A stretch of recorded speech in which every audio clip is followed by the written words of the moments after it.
Production of Broad and High is funded in part by the Greater Columbus Arts Council, supporting arts, advancing culture, and connecting the community to artists, events, and classes at columbusmakesart.com. From these contributing sponsors and viewers like you, thank you. This time on Broad and High, they call it the Mighty Morton, one of the last spectacular theater organs built for the silent movie era. Come with us to the Ohio Theater, where the Mighty Morton still gives you goosebumps, whether you're there for a movie or a symphony. Right now on Broad and High.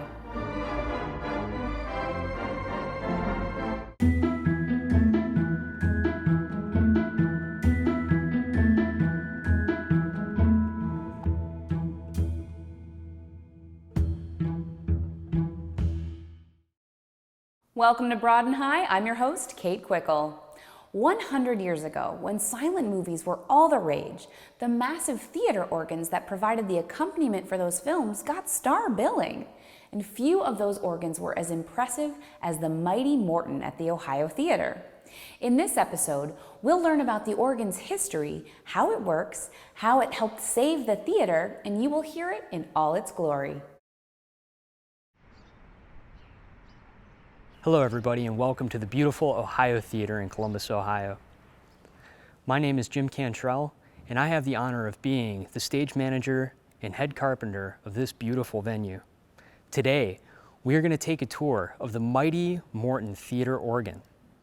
At this time, I'm going to take you downstairs to meet the amazing Clark Wilson, who's going to take you on a tour to see the behind the scenes of how this amazing instrument functions and operates. Come with me.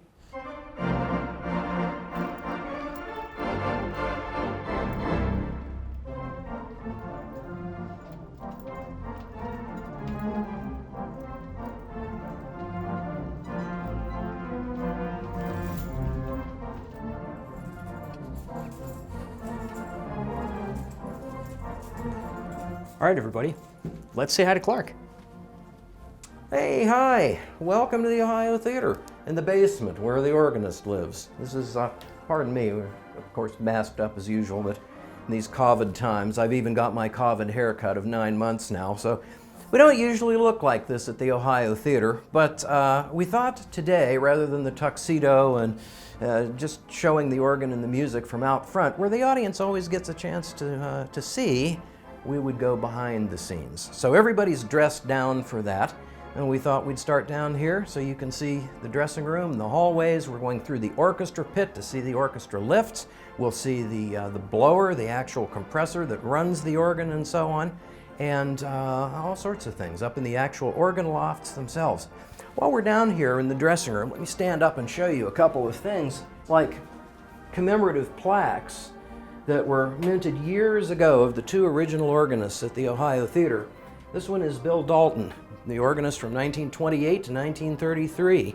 And then in 1933, Roger Garrett picked up and played until 1942. They were full-time organists. Roger was remembered way up into the 60s and 70s, and he's the one that actually played the farewell concert in 1969 when they sold out the theater, 3,300 people in this place, and they thought that was the end of the road, of course, that the theater would be torn down.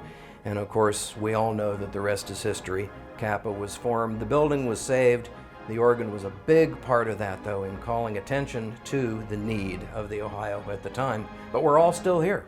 Interestingly enough, 80 years ago this year, the Dispatch came over and did a 2-page spread on the organ called A Trip to the Organ Loft. So we thought we would parallel that today in modern terms. And so, if you want to follow me, we'll go right around the corner to the orchestra pit where the organ lives.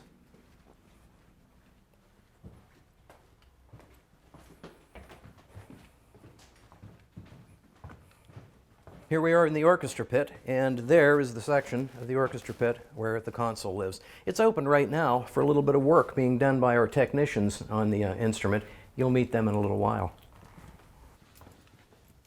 All right, let's go and take a look in the machinery room where the blower and the controls for those lifts live. You're getting a chance to see something else very unusual. To get to the blower of the organ and the machinery, we go right through the library of the Columbus Symphony. So all of these folders are some of their thousands of arrangements that they play year after year after year in concerts.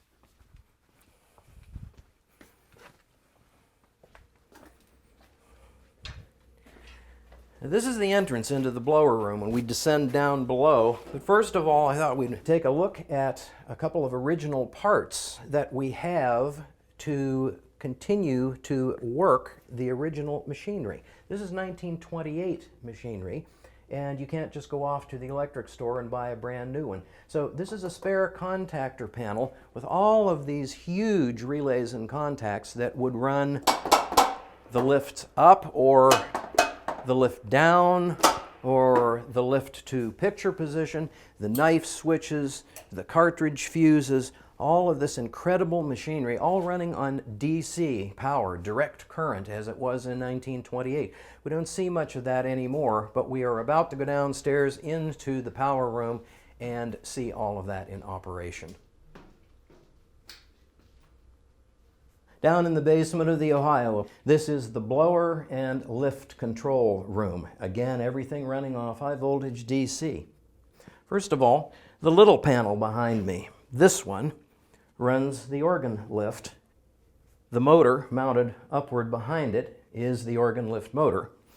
Over here, the large panel we have is the orchestra lift control, and the large motor behind it runs the orchestra lift.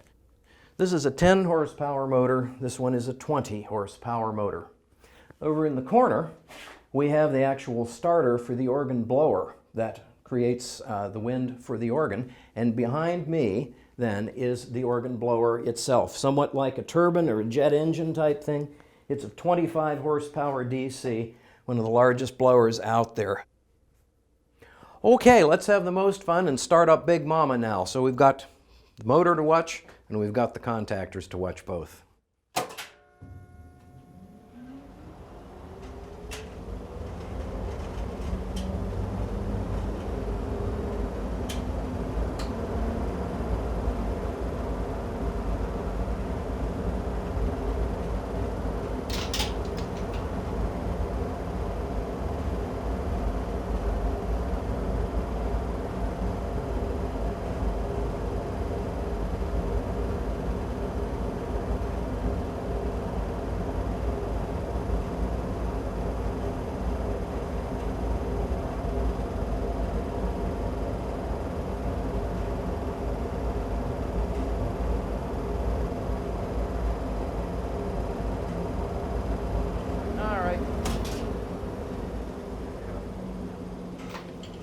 That's it. A lot of fun. Almost 100 years old and still just purring like a top. Okay, everybody. Right now we are here at the control panel for the organ lift and the pit lift. There is a cluster of buttons, one low and one high. The bottom is for the orchestra pit, and the top one is for the organ lift. This is a system that has been in place since the late 1920s. Bottom will bring the pit or the organ lift all the way down. Picture will bring it up to a mid-level for showing films, and top will bring the lift all the way back up. And it functions the exact same for the pit and for the organ lift. Down here we have a lock-off so that we can lock it. When we're doing big Broadway shows, we don't want people over here playing with this because it could be very dangerous, so we make sure that we lock it off so that it's completely safe. Okay, everybody, we're going to stand by, ready to run the lift. Want to make sure everybody's off the lift and that it's safe. Moving lift now. Okay, stand by on lifts and moving. The orchestra pit runs the full width of the stage, and it consists of 3 elevators that are capable of raising an entire symphony of 40 people up and down, as well as the organ and a grand piano. This whole business is the receiving end of all that machinery that we saw earlier.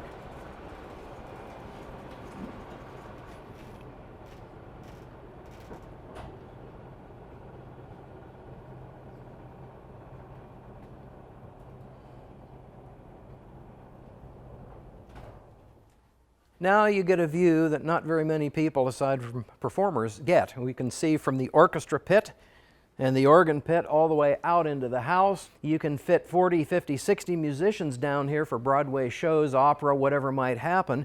And the areas down here are stepped down as well, so players can be stationed back underneath. 1928, new with the house. It's a Robert Morton organ, built by the Morton Organ Company in Van Nuys, California. They were one of the two biggest theater organ builders of the time, and by the time 1925-26 came around, no theater was considered complete without a theater organ. It was a one-man band, a one-person orchestra. In those days, these movie palaces operated all day long, 5 shows a day, 7 days a week, and there was music from opening until closing. Well, that was an expensive proposition, as it would be today, to have an orchestra of 40 musicians in the pit that entire time. And so they found that with one of these instruments and a couple of good organists, in many theaters they could do all of the musical duty, and in the big deluxe houses like Lowe's, Ohio in Columbus, they had the orchestra and the organ to augment, and they would switch back and forth. Well, the organ is a pipe organ. It's run on wind pressure, and of course all that business we saw downstairs is the means toward the end to create the music out of this instrument. This is one of 9 or 10, maybe 11 really large Robert Morton organs built, and is the only one of its twin sister organs to remain playable in its original location. Originally, there were almost 10,000 theater organs produced back in the 1920s. By the time sound came in, the Depression hit and ended it all. This is one of less than 23 that's still in its original location.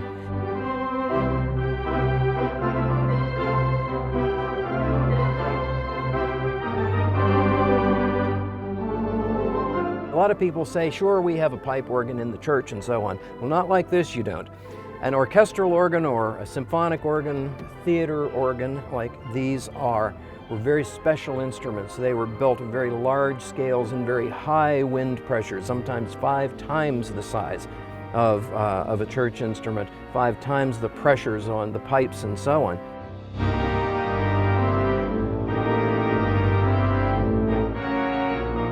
This is only the control center. This is not the organ. The organ, which you will see very shortly, is actually in 2 chambers on either side of the proscenium arch, up near the ceiling and speaking through the sunbursts. It's almost 2,500 pipes, ranging in size from almost 20 feet tall and about the size of a 55-gallon trash barrel, right down to one that is a ½ inch tall and about the diameter of a typical pencil. No speakers, no amplification, no nothing. This is an acoustical, wind-blown instrument, and the technology, what we're hearing, is exactly the same as it was on opening night in March of 1928. And we thought it might be fun to show you around the console some of the individual voices. We always hear the full sounds of the organ at the movie series, starting with the brass, and we have trumpets and fanfare reeds.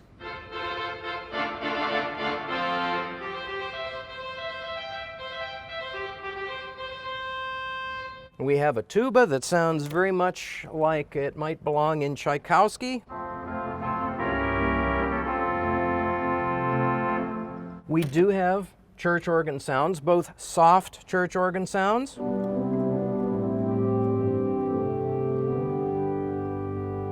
or at the press of a button we have the cathedral organ.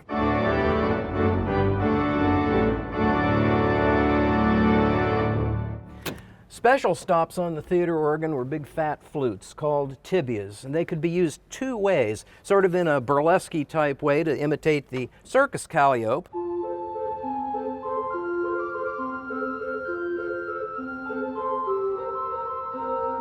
or again at the press of a button. This might be what you heard when the lovers were kissing on the silver screen.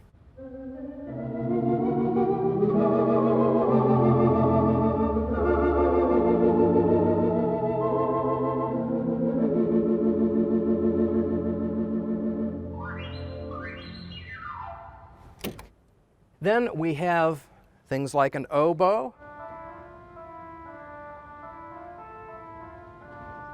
or another one.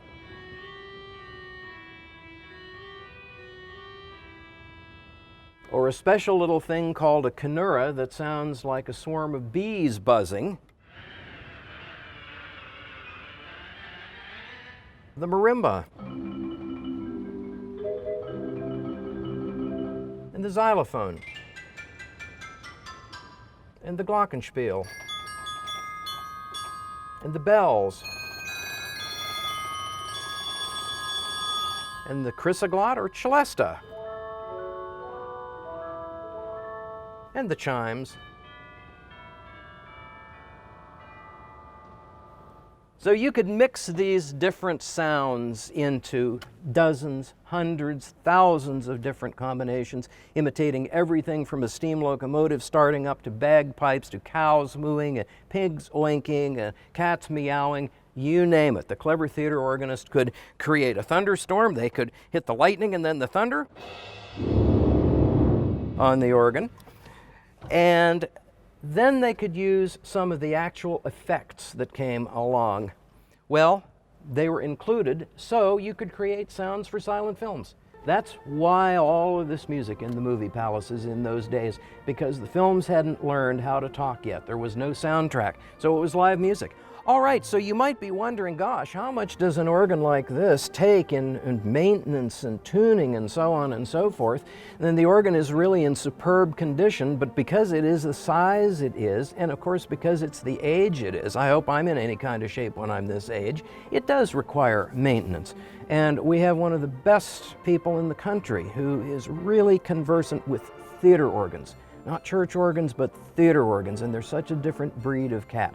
And we're really lucky to have him here with us today, and he's going to take you on a little bit of a tour behind the scenes in the organ chambers to see what creates all of this wonderful sound that we lucky organists get to tickle the ivories and hear about. And that is Mr. Glenn Taller. Everything behind here is the organ chamber, so let's open the door and go on in.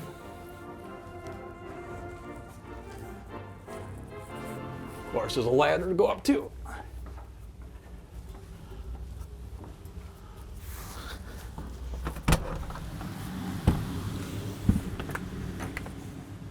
Yeah, they didn't make these places easy to get into. They were mostly worried about selling seats. Jim, can you guys turn the organ on? Turn it. All of the sounds that you're hearing downstairs in the theater, from what you hear Clark playing on the organ console, up in these chambers on either side of the theater, this is where you hear all the sound coming out. You've seen the downstairs business with the blower. Well, after it goes through the theater walls and into the chambers, it comes in this big wind line here, and then you'll see all these metal wind lines all over the chamber. That's air going to each one of the chests that the pipes sit on top of. Before it goes to those chests, it goes into these things called reservoirs. So what it's essentially doing is the wind that's coming out of the blower is a static pressure. If you put that static pressure to some of these pipes, the pipes will actually fly out of the chest. So they need to be regulated. So there's reservoirs with springs on them that bring it down to the correct pressure for what the pipes can handle. Also, this is what gives you the vibrato effect when you turn on these wooden boxes that have us a little motor that goes like this. And it's a pneumatic motor that mostly made out of either rubber cloth or leather that causes that vibrato effect. Turn the tremulance on, please. So as you can see, all the reservoirs start bouncing up and down.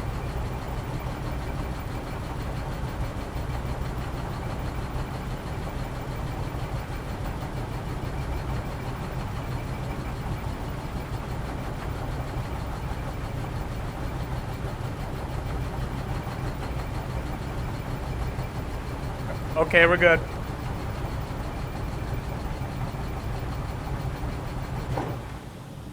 There you go.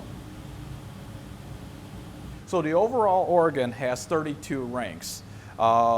There's some on this side, and then there's some on the other side. The side that we're standing in right now is the solo, so it has all of the solo ranks. So a rank is made up of either 61 notes or a little more depending on how many pitches it has. So if it has a 16-foot pitch, like going all the way down to low C there, it's going to obviously have more than 61 pipes. It's going to have another 12 notes extended to it. So each one of these is made up. So there's 61 notes. Part of this rank is the English horn. So the English horn and the English post horn would make up a rank. That's a sound. So in essence, there's, as far as many ranks are in the organ, that's how many different sounds there are on the organ. I first want to show you the toy counter of the organ, and that's this stuff here. Hey Clark, can you do the military march band thing with the drums?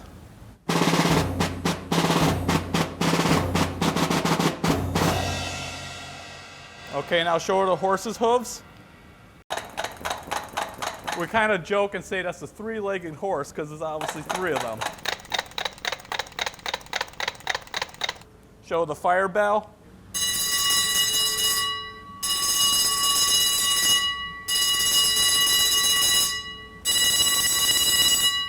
Tambourine necks.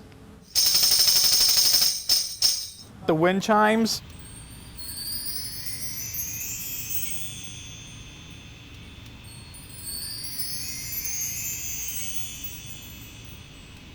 Go ahead and play on the marimba.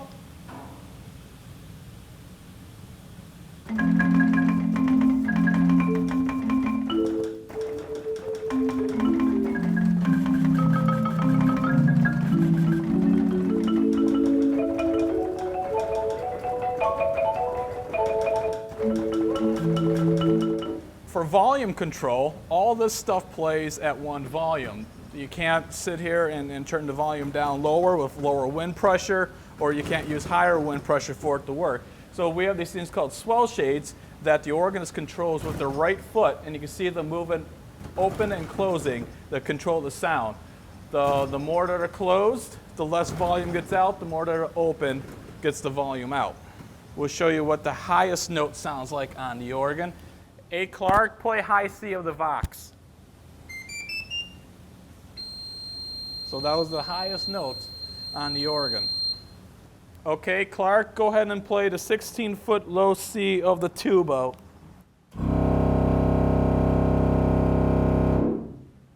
All right, Clark, go ahead and hit the Chinese gong.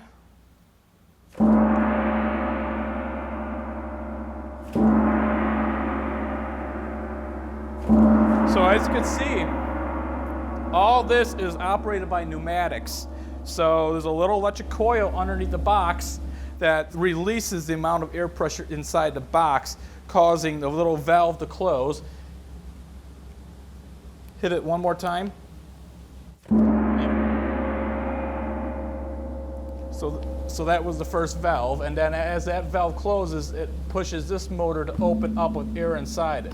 So there's a little valve underneath, then this valve, and then it hits this. So pretty much technically you can just sit here and do that. Every single pipe, every single sound effect, anything that you hear has some type of valve on it to make the organ work.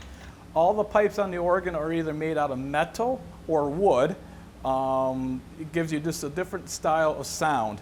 As far as metal pipes, we have like that church organ sound, which is right back here is the diapason. Play on the diapason.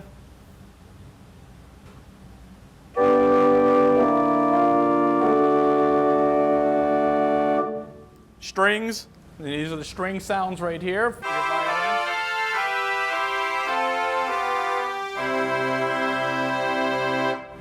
Those are your flues. And then we have reed pipes, what has these little, almost like kazoo reeds inside them that gives you your reed sounds of your trumpets. French trumpet, please.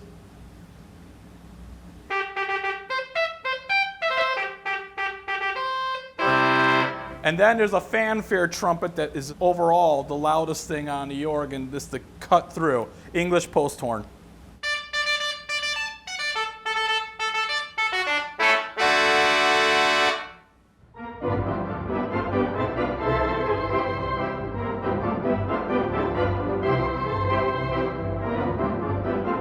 Want to hear the Mighty Morton in person?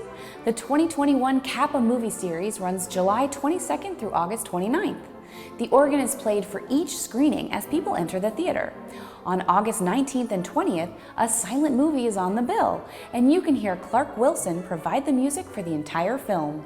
More information at kappa.com. Well, I hope you enjoyed our behind-the-scenes look at the Ohio Theater's Mighty Morton organ. And remember, you can find all of our stories online at wosu.org, as well as on our free WOSU Public Media mobile app. For all of us here at WOSU, I'm Kate Quickle. Thanks for watching.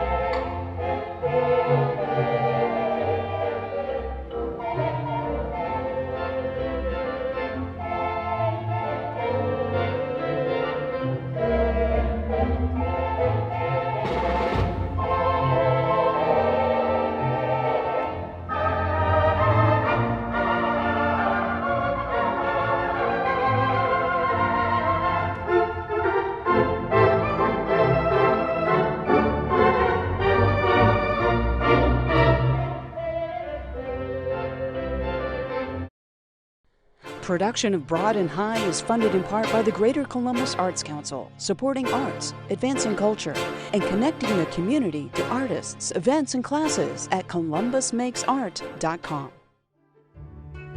From these contributing sponsors and viewers like you, thank you.